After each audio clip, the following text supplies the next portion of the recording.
Wa may yattaqillaha yaj'al lahu makhraja. Ini ayat turun kepada Auf bin Malik al-Asja'i. Dia bercerita kepada Nabi sallallahu alaihi wasallam bahwa anaknya telah tertawan oleh orang musyrik, kemudian namanya Salim. Maka dia datang, fa'ata Aufun ila Rasulillah, datang kepada Nabi, yashtaki ilaihil faqah. Dia menceritakan kepada Nabi tentang kesukaran perasaan dia. Anaknya ditawan, ayah yang mana yang akan rela melihat kesedihan, kesusahan terjadi pada anaknya? Nggak ada. Tapi enaknya beliau ngadu kepada baginda Rasulullah.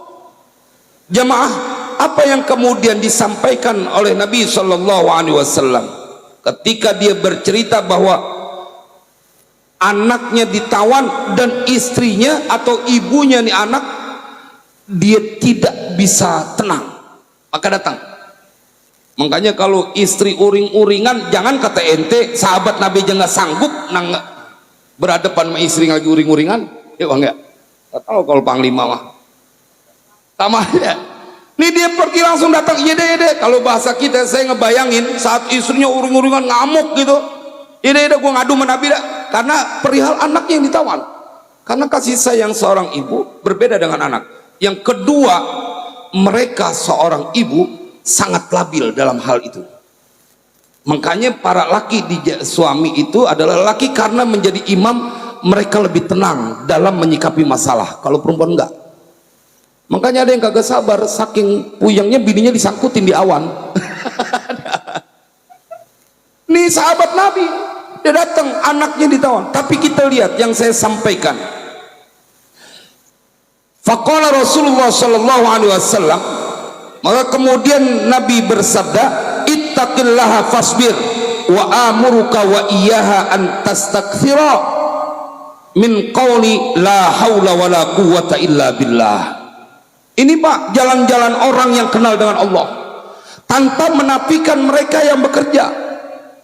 Karena pada saat mereka bekerja tapi ketaatannya kepada Allah, urusan akhiratnya tidak ditinggal. Saya sampaikan, kata Habib Abdullah bin Al-Haddad, ente mau ketemu penghuni surga yang masih jalan di Jati Bening, lihat orang kaya yang demen ibadah. Kata Habib Abdullah bin Al-Haddad, itu bukan orang sembarangan, itu penghuni surga yang lagi jalan di Jati Bening.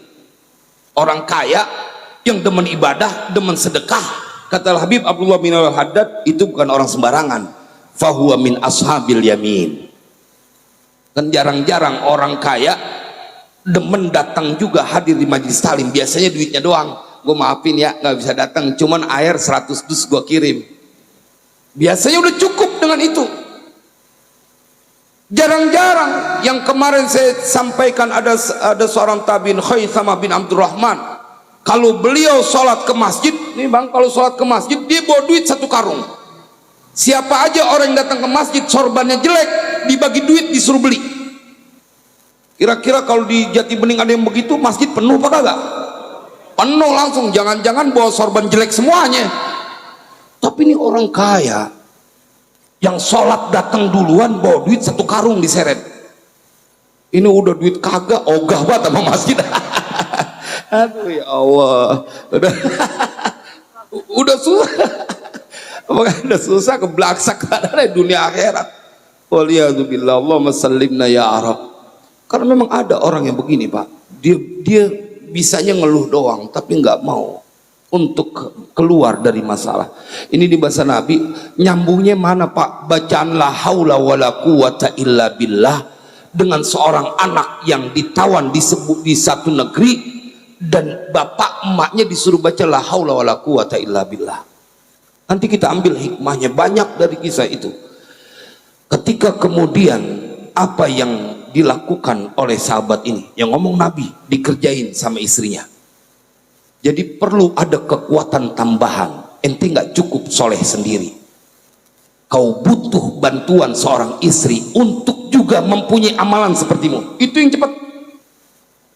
Karena ini diperintahkan oleh Nabi.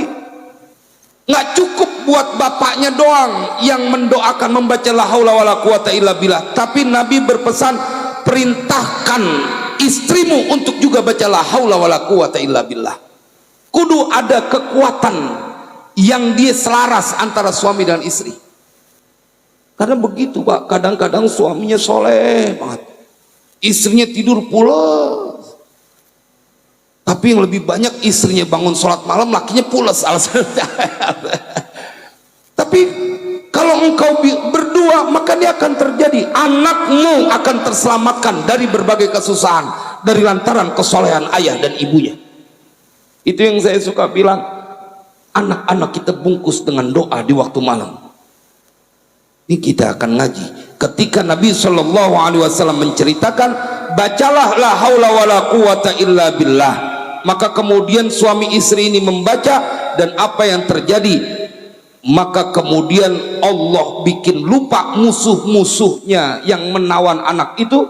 Kemudian anak itu melenggang keluar dari tahanan. Kalau dalam riwayat lain, beliau ini anaknya dirantai, tangannya dirantai, namanya tawanan, dirantai.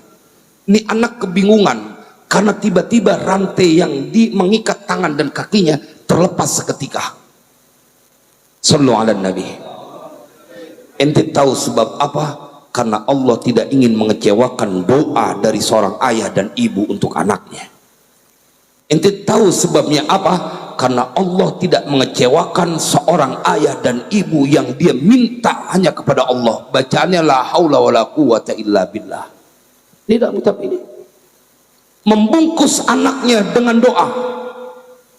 Makanya saya suka ngomong sama Kusrai, dulu kalau di Jawa kita pernah belajar ada bacaannya namanya kurungan wali, yang kalau ada orang datang minta didoain kepada para kiai, badannya dikurung dengan kurungan wali, istilahnya lu jalan dah. Biasanya begitu kalau datang ke guru, ke orang alim, dikasih minum air, udah lu jalan, lu hadepin, jangan pakai lu takut, karena badannya sudah dibungkus dengan doa orang khusus tersebut. Biasanya kita ketemu begitu, udah lu hadepin. Ini bini kita lagi ngomel-ngomel, udah lu minum ini dulu hadepin, ntar juga diem dia. Ya diem, orang dia udah kecapean gebukin kita.